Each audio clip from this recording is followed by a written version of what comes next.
And I'm really happy that Dr. Anat Wieder has joined us and is happy to share her knowledge with us. And yeah, I suggest we could, I guess our ambassadors are busy doing the work. So let's just begin. Thank you, Abba. Abba, would you like to start? Yeah, we can start. Dr. Anat, let's start the presentation. Okay. Yeah, thank you. So thank you for inviting me, and I will share my presentation with you. Um, so, okay, do you see it all? Can you see Yes, my presentation? yes, Yes. yes, Yeah, this is great, thank you. perfect. So, great. So let's start. I work in an infectious disease unit in a big hospital in the center of Israel. We are dealing since March with a lot of, since February actually, with a lot of COVID-19 positive patients. And today I will speak to you regarding reinfections. But let's start with my small things before. 1 year ago, exactly 1 year ago, we didn't even imagine what year, how will the next year will look like. This is the Champs-Élysées in Paris. This is not Israel, and everyone is celebrating the new year. No one can imagine the future, but at the same time, a new virus, as you all know now, started to make a problem in China. And we now know this is the coronavirus, SARS-CoV-2.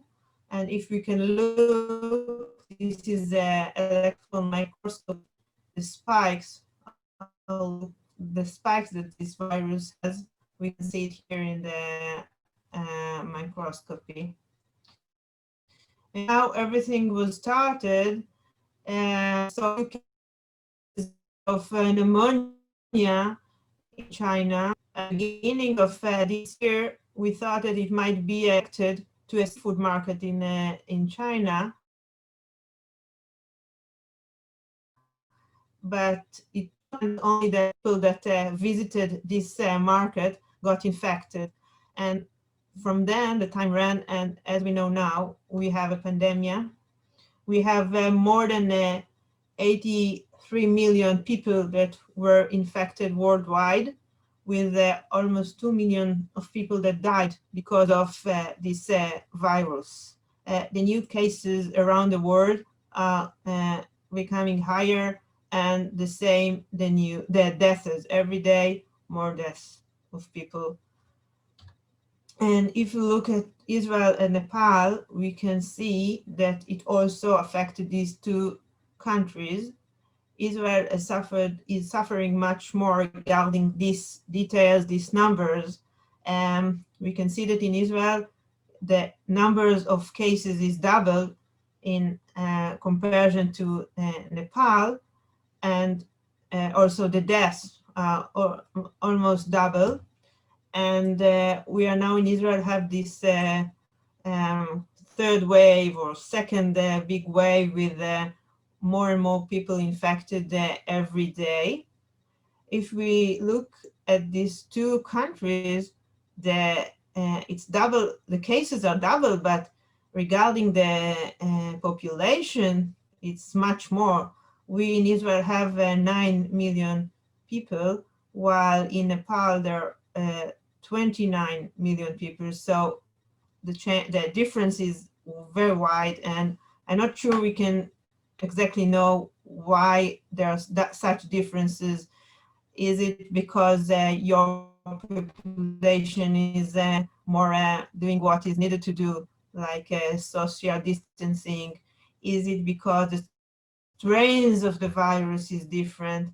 I don't think we can really know.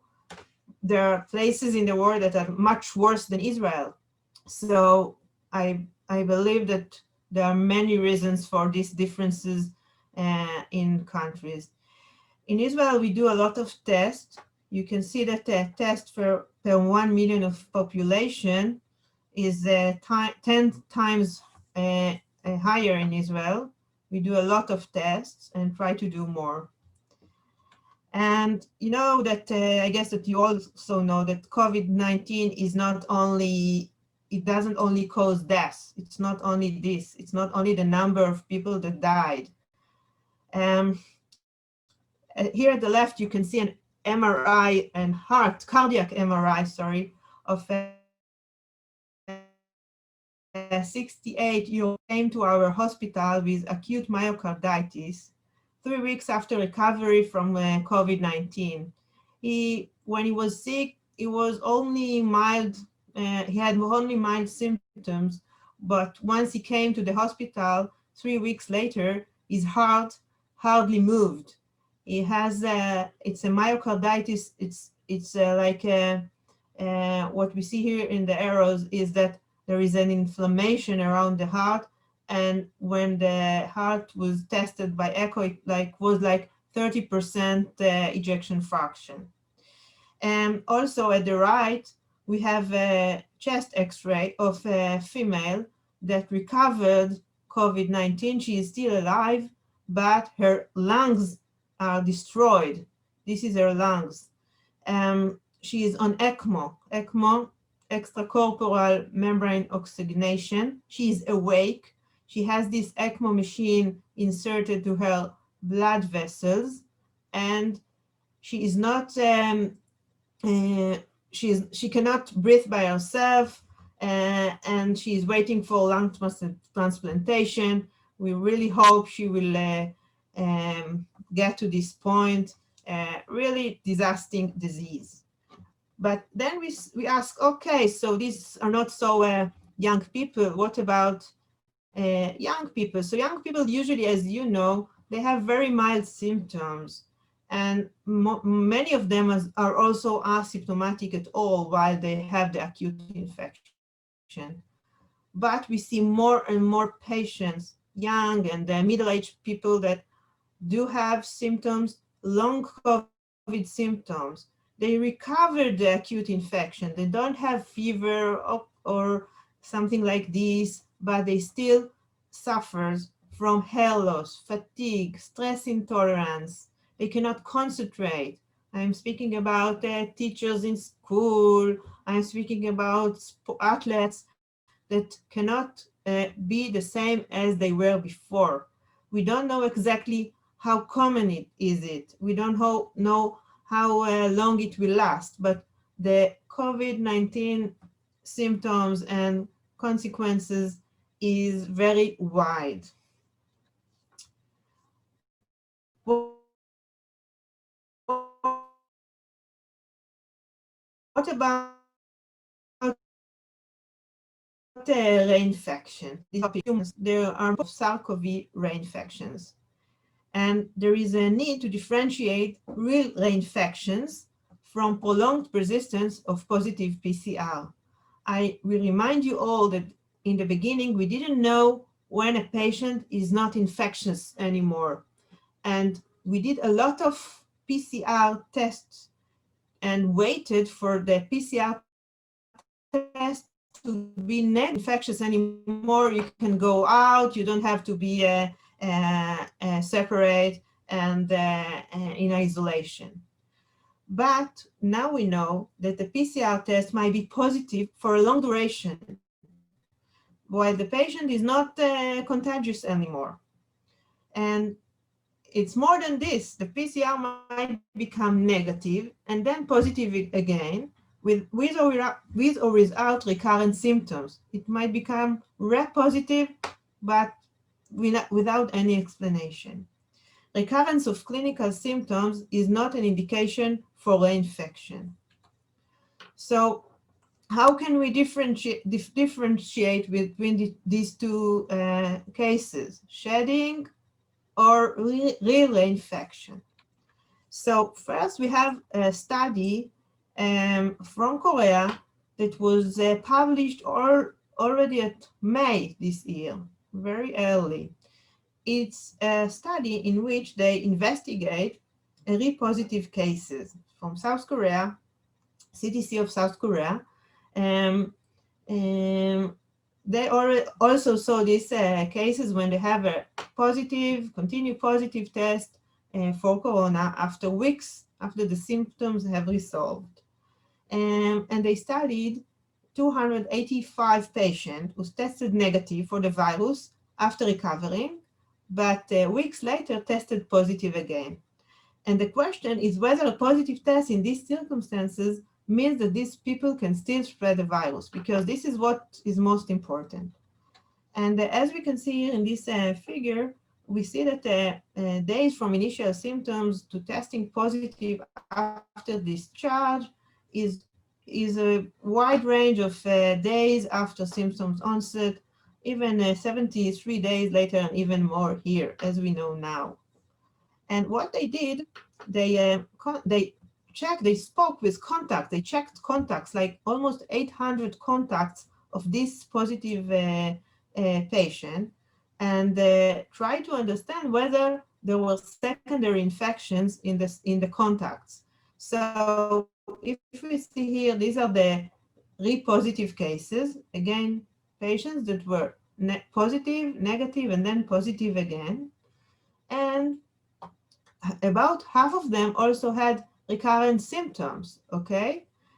And they checked the contacts and found that only the minority of these contacts were positive for COVID-19. And when they checked these contacts, they found that they were positive already before. So they didn't get infected from this patient, that their PCR remained or became back as positive. And this helps us to understand that positive PCR doesn't mean reinfection and doesn't mean infectiousness. A patient who apparently, okay, this is like a quote from one of my colleagues. A patient who apparently recovered only to fall ill again, not just once, but twice. After her initial bout with COVID-19, she was well for 10 days and then developed very significant symptoms for another week. She recovered again, but 10 days later, she got the same symptoms. Again, she recovered and then finally has been better over the past week or 10 days. So we see these cases and we really don't understand why it happens.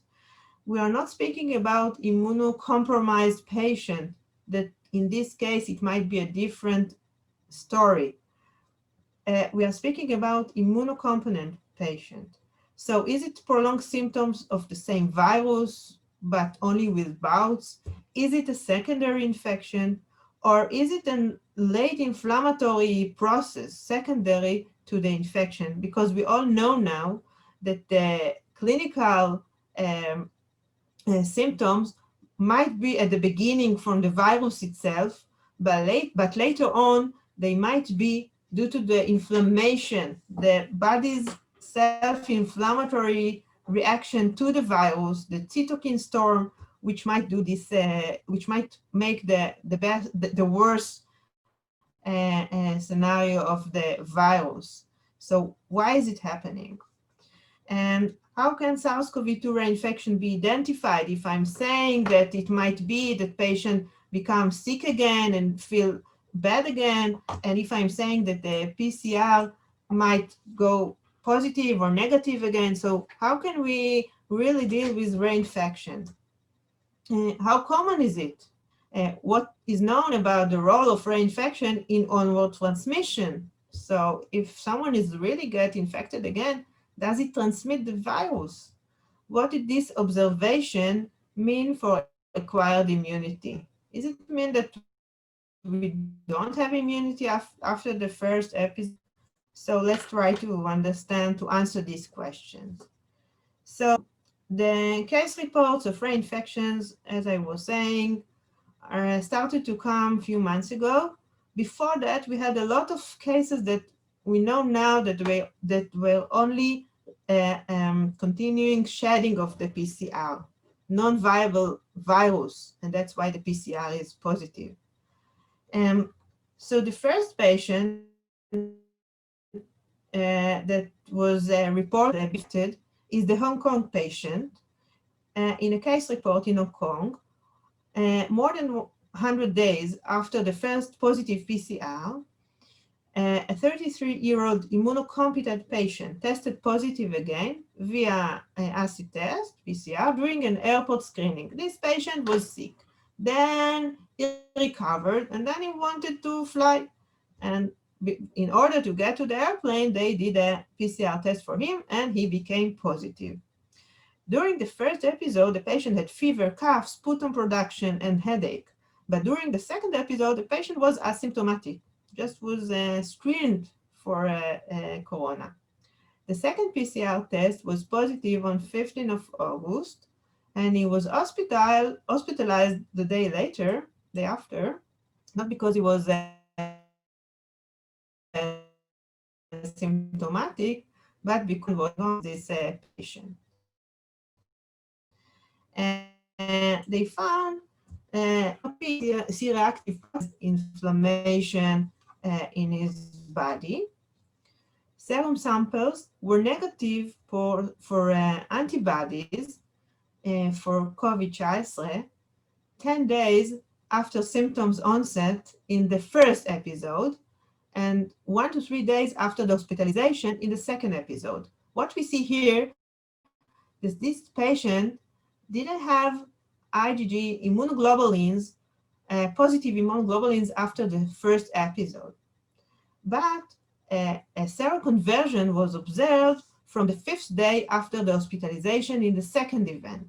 So again, in the first episode, his body didn't make antibodies, but he did on the second episode.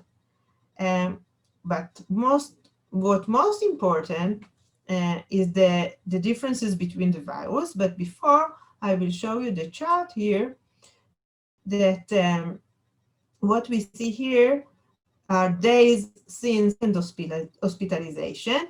Here we can see that when he was hospitalized, he didn't have immunoglobulins. IgG was negative and became positive as I was saying at the 5th day. And here, days after hospitalization, we see that the CT value that was started here became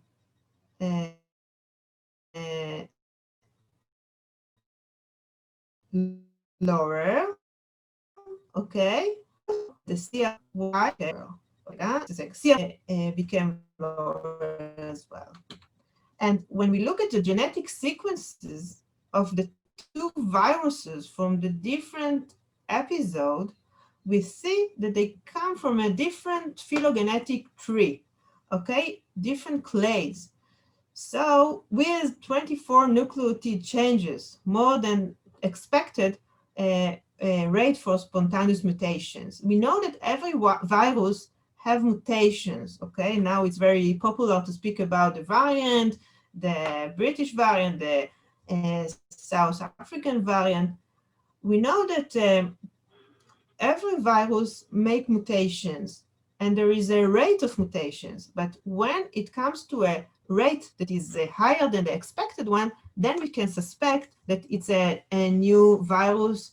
And in this case, it's so for sure it's a different virus, because as you can see, it comes from totally different tree, different clade, okay?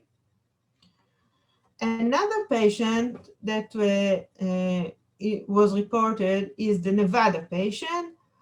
Again, a 25-year-old healthy man.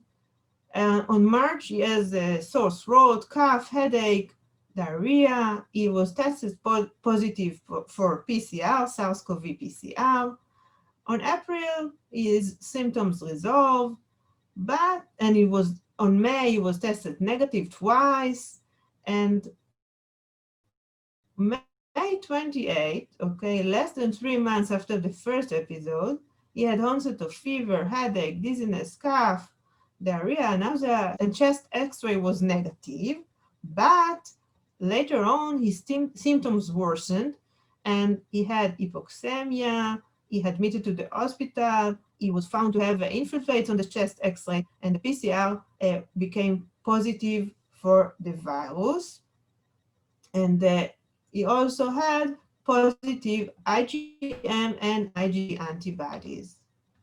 And in this case as well, they did a sequence between the first episode, they sequenced the virus from the first episode and the second episode, and confirmed the sequence of the two viruses. Okay, you can see here, this is one virus, this is a second episode, and it's so far nucleotide difference from the first one to the second one that it cannot be explained by a normal rate of mutations. And if we look for more cases, we find more cases in the literature, but really not many. So how can we identify reinfection? So in order to differentiate cases that are SARS-CoV RNA positive over a longer period of time, possibly with prolonged viral sharing, from cases with the true reinfection, first we need epidemiological and virological infection episode. We have to do lab confirmation of the two infections. And as I was showing you, to make a phylogenetic tree. And this is a figure that can, a graph that can show us how can we deal with that. So if we have the first episode,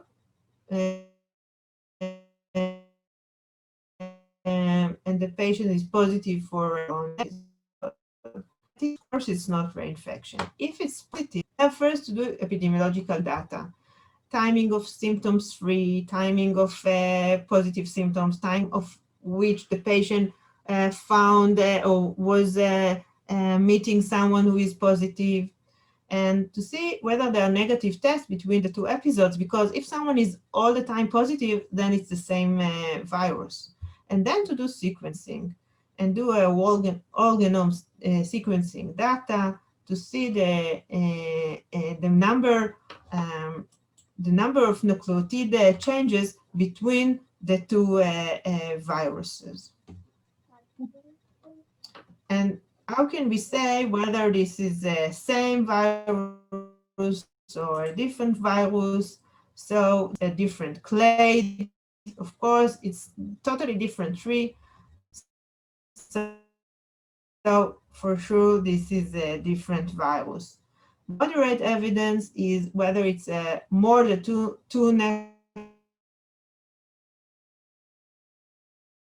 nucleotide differences per month, like so. This we should also get some more information. If it's less than two nucleotide differences per month, it is a poor evidence, but still positive. But then we have really to dig and to look for clues that the patient was exposed again, maybe to do a culture, to culture the virus to see if it grows. We also started to do viral cultures in my hospital, and we especially use it to know whether immunocompromised patients are still infectious, because we know that for immunocompromised patients, they might have the viral virus for a long time. So this is another option just to know whether it's real reinfection or not. But how common is it? There is a COVID-19 reinfection tracker, and we have how many people infected in the world? Like more than 80 million of people, but real cases that were reported with reinfection are only 31. So for sure, it might happen to get infection again, as I showed you in these two examples, but it's still very rare.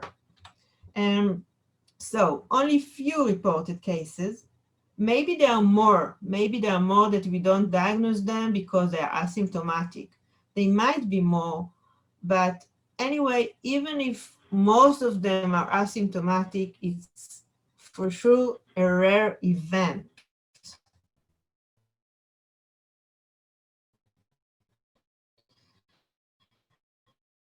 And know about nations, there's no evidence mission from second evidence to close contacts. Not anyone, not from each of the cases that were reported, but still we don't know enough. So patients should be isolated. When we diagnose this infection, reinfection, still we take care of the patient the same as before regarding their isolation. I'm sorry, this is in Hebrew, so I will speak in English. What do this observation means for acquired immunity? It means that what we know about the immunity, does it mean that we're not immune after we sick? We know that more than 19% of the people are sick that are infected with corona, more than 90%, they have neutralizing antibodies, specific antibody immunoglobulin for the corona.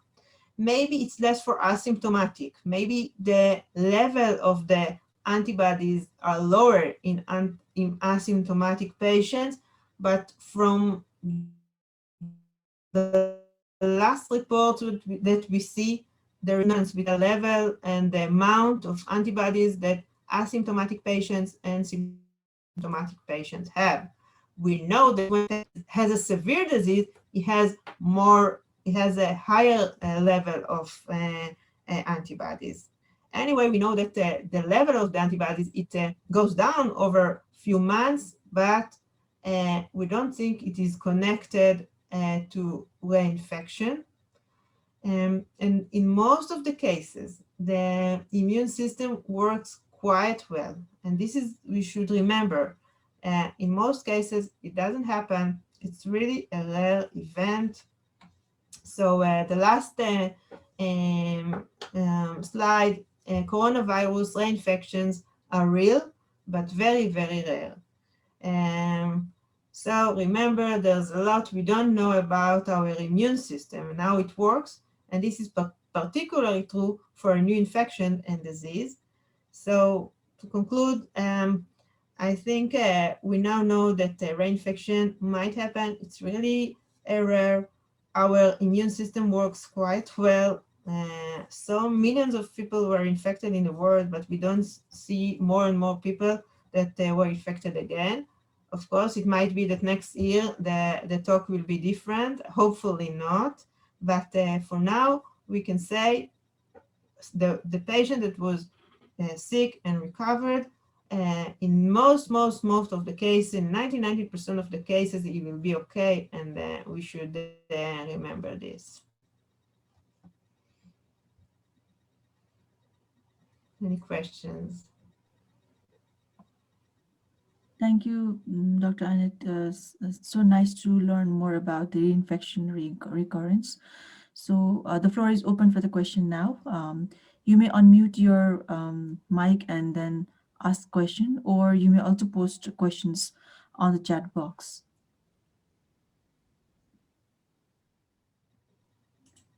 To start with, Dr. Anat, so those who tested negative earlier and then who came positive later on, did they have test negatives 2 times, or did they just, it was confirmed with one test negative report?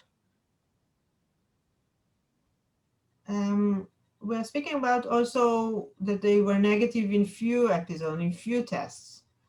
We did a lot of tests for these patients because, as I was saying before, we didn't know when they can go out from the isolation and come back to work. And I'm speaking not about only one negative test. It might be, like a false negative or something like this. Yeah. We're speaking about patients that sometimes have more than one negative test, and then they become positive again. We think that it's a remnants of non-viral RNA shedding. It's not a virus itself, it's only the RNA of the virus, small particles of the RNA that are staying there for long. And that's why I was speaking about cultures, because if you really want to know if this RNA is only RNA remnant or it's a part of a real virus, then we started to do the viral cultures. And for now, we didn't grow virus for patients that were sick long ago. And then when you had the second test positive, Just a oh, sorry. Yeah, please continue. so just a comment. It would be interesting to study the patients in the arm that got the vaccine and Mhm. still were positive. It would be interesting to see the sequencing of these viruses. There were very few, and that's why the vaccine was declared effective. But still, I think they had a handful of positive cases in the arm of the large study of people who received the vaccine and still became.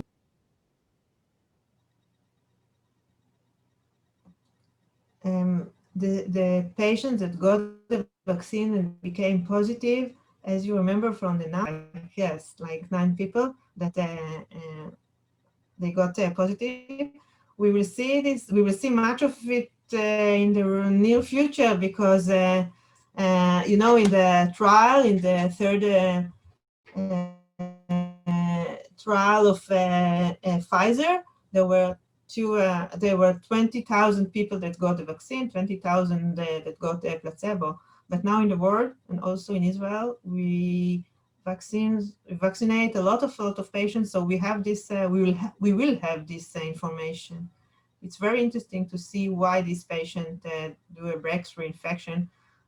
But we know that in every vaccination it might happen, and also rarely in when you do have the natural disease, but it's really rare, and this is good news. Mhm. And Dr. Anat, we have a question from Dr. Anmol Shrestha. So the question is there any current evidence regarding any role of vaccination against reinfection?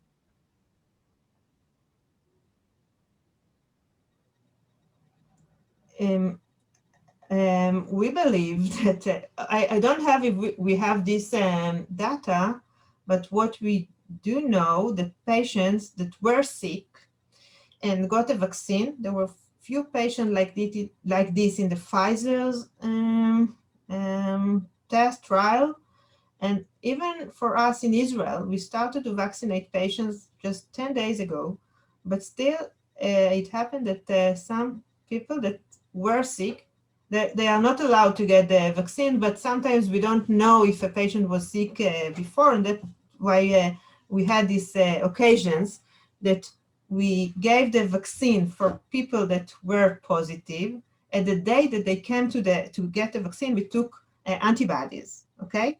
And when we have the results a day later, we knew that they already were infected before. We gave them the vaccines and checked 1 week later the amount of antibodies, and we saw that it's higher. So I guess that for people that got infected before, if they will get the vaccine, it will do like a booster, like every other vaccine. It will make a booster for the immune system. Is it needed? Do we need this booster? Maybe the natural immune system will work, and when it found again the virus, it will react the same. We don't know these questions. Hopefully, we will know in the near future. Thank you, Dr. Anat. And then did you find how was the severity of the symptoms when the patients who were positive second time? Okay, most of the second time cases were milder. Most of the patients had mild symptoms. Some of them were asymptomatic, like the first patient I talked about, but there is no consistency. There were also patients that were worse the second episode, but most of them were milder. And the explanation is, of course, that the immune system didn't stop the reinfection, Mhm. but it made it to be a lighter one, okay, milder disease when the second episode came. It didn't stop it completely, but make it to be milder. But very few cases, so we cannot say something for sure about all of it. Yeah, this is just a case we've been seeing in Nepal as well. Like in Nepal, most of the time patients they don't do repeat test after 14 days. So, and then they get positive again with the symptoms. But the question is that a recurrence or they are positive again, or is that they have symptoms again? So this is the question that we have as well, which is not clear to us too. So could it be related to something that you just presented that we can, compare and understand that this could be recurrence, like you mentioned? What we think now, we and in the world, that in 3 months post the first episode, it's not a new infection. There are rare cases, and the Nevada case was almost 3 months, less than 3 months. But we think that if the symptoms are within the 3 months of the first episode, it's the same episode, okay? Mhm. And then when a patient have a positive test, we just don't look at it. We just ignore it, okay? Of course, it depends on the patient. If a patient is very symptomatic or symptomatic, we should do further tests. We should, in many patients, we found a different virus, okay? We found a different reason for this recurrence of symptoms. But in 3 months from the first episode, most of the time, more than 90% it will be just not, it will be the same virus. Mhm. After 3 months, it depends. If the patient is asymptomatic and still has this positive PCR test, we ignore it. If the patient has symptoms, then we try to think that it might be a second infection, and then we go to sequencing and culture and all what I was saying. Mhm. Thank you, Dr. Anat. We have Dr. Sunila Shakir, who has raised her hand. So please, Dr. Sunila Shakir, kindly ask your question if you have. Yeah, thank you, Dr. Ava. So I have one question.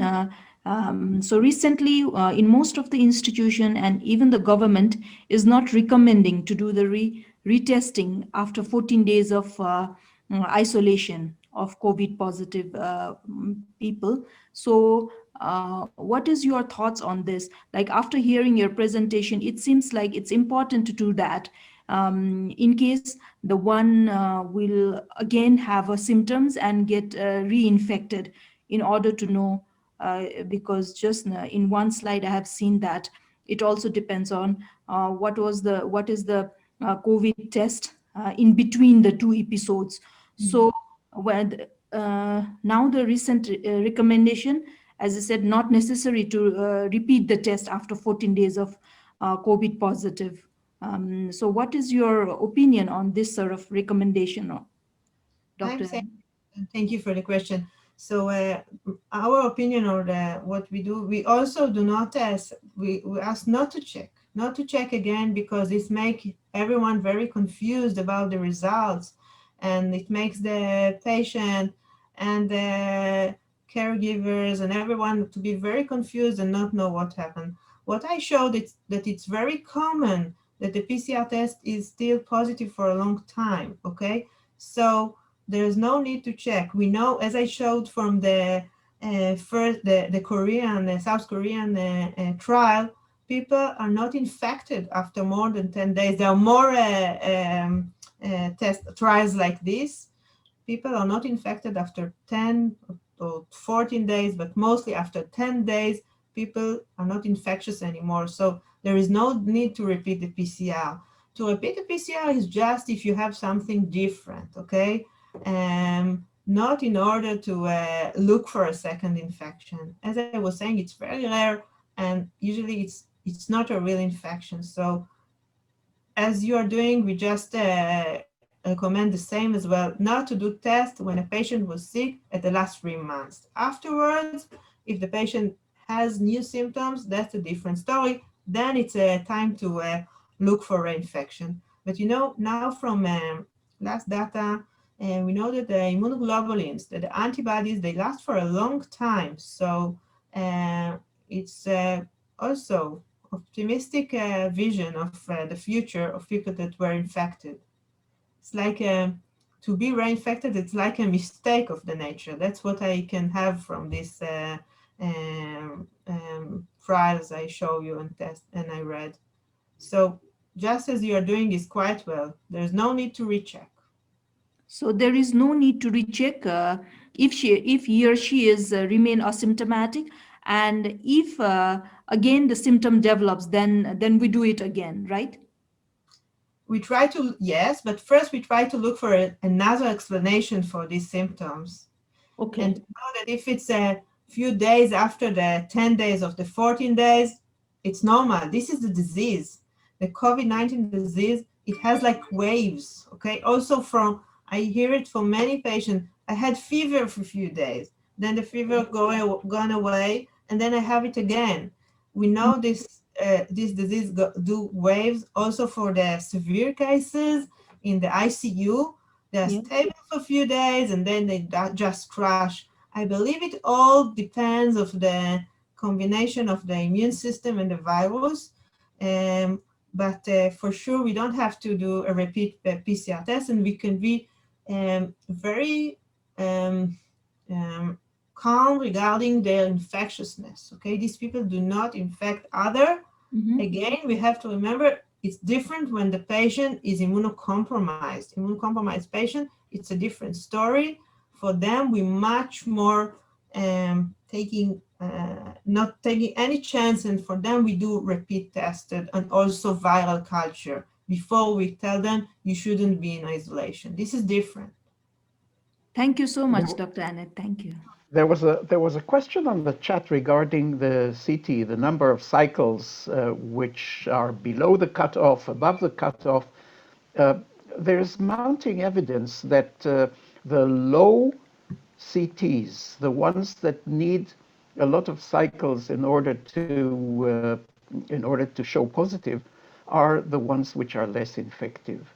So a rapid development of a positive PCR is an indication for a high viral load.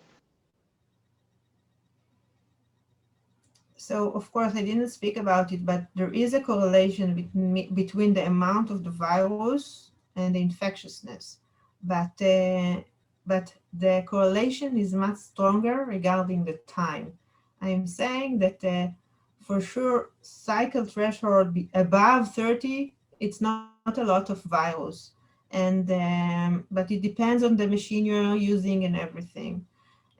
But the correlation is not just so connected, and it helps us to understand that the patient is not infectious anymore.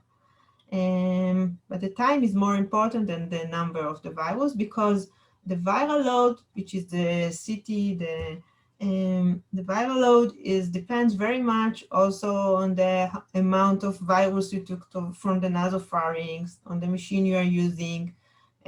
But grossly, you're right. There is a big correlation. A lot of virus, it's the end of the disease. A lot of virus is the starting of the disease, just when we become infected. Low levels of virus, it's in the end, of course, so later on.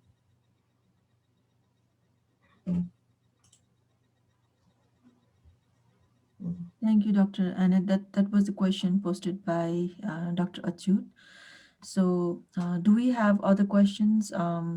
Anyone, if you'd like to have any, if you'd like to have ask questions, then you may unmute yourself or raise your hand, or you may post as well.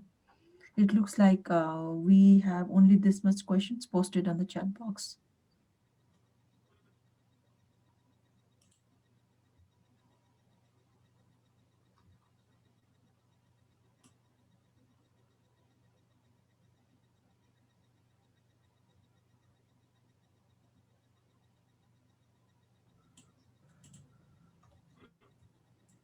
Ada, we cannot hear you. You are muted. No. Sorry, if there are no more questions, then maybe it's time to wish everybody a very happy New Year. It's 2021 starting this evening. Yeah, So, Happy New Year to everyone. Happy New Year 2021. yes, happy New Year to everybody, and perhaps the ambassador, Dr. Anjan Shakya, Yeah. joined us. I'm sure she'd wish everybody everybody in Nepal a healthy and happy new year. Please, hello. Namaste, Please salam. say a few words to Hello, us all. everyone. Thank you, Dr. Anat. It's very wonderful presentation. It is very informative and very significant. I believe the participants, they are benefited from your presentations. The updated information you shared with us is very good opportunity for us to learn more and more. This kind of virtual meeting is very important, and I would like to thank Ada a lot. We haven't met since many days, and I'm missing you Yes. also. Me too. And I'm thinking that this is very important. As you shared your informations, perhaps now Nepalese doctors, they have new information, and they will share with each other, and they will interact with each other. What we are doing from our Nepal embassy, we created our YouTube channel, and each and every activities of ours we uploaded in our YouTube, Nepal Embassy YouTube. So the activities of these virtual meetings we have been uploading in that YouTube channel. So I would like to request all of our participants to join, to go and see Nepal Embassy YouTube channel, so you can be benefited a lot. Who I see you people are just joining now, but they missed the presentation of yours. So if we upload in our YouTube, then they will have opportunity to see that presentation again and again. It will help a lot. And I would like to request our Israeli doctors, Dr. Professor Eli, Mikhail, and Dr. Anat, as we are working on this medical cooperations between Nepal and Israel. Somehow it becomes very positive from Nepal side and Israel side also. I'm thinking if we can develop such mechanism, like to do joint research between scientists, doctors, between Nepal and Israel. If it is possible, we have to think upon it. I hope this will benefit both the countries. And at the last, wish you all the best and happy New Year, and wish you for your good health, happy life. Nepalese people here, caregivers, they are getting vaccine. They are vaccinated. Few are still in line. They are very happy here in Israel. Hope so Nepal will also receive vaccine very soon. Wish you all the best. Thank you once again. Thank you so much, and Happy New Year. Happy New Year. Happy New Year. Thank you. Thank you especially to Dr. Happy New Year. Okay.